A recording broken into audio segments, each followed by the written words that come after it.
പലരും ഈ ഡ്രസ്സ് നോക്കിയാണ് ഒരാളിനെ ജഡ്ജ് ചെയ്യാനായിട്ട് നോക്കുന്നത്.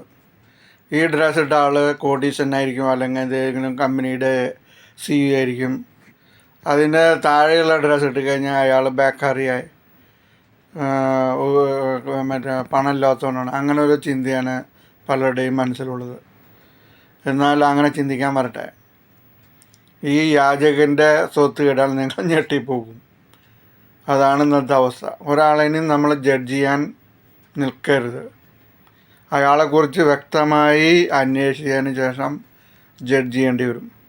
കാരണം അയാളുടെ കയ്യിലുള്ള ആസ്തി എത്രയാണെന്ന് ആർക്കും അറിയില്ല. ഞാൻ വിചാരിക്കുകയാണ് എൻ്റെ കയ്യിലാണ് ഏറ്റവും കൂടുതൽ ആസ്തി. അങ്ങനെ വിചാരിച്ചു കഴിഞ്ഞാൽ തെറ്റായ കാര്യമാണ്. നിങ്ങൾ മൂഢസ്വർഗത്തിൽ, നിങ്ങളെക്കാളും വലിയ ആൾക്കാർ അതിൻ്റെ മുകളിലുണ്ട്.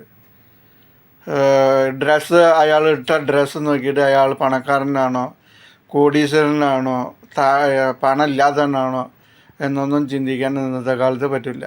അതിനുള്ളൊരു ഉദാഹരണമാണിത്.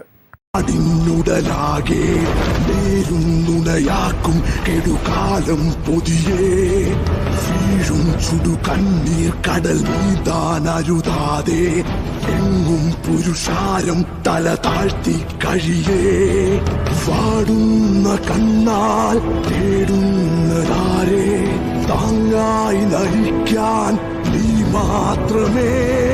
പേരില്ല യോദ്ധാവായി മണ്ണും നീരേഴും കാക്ക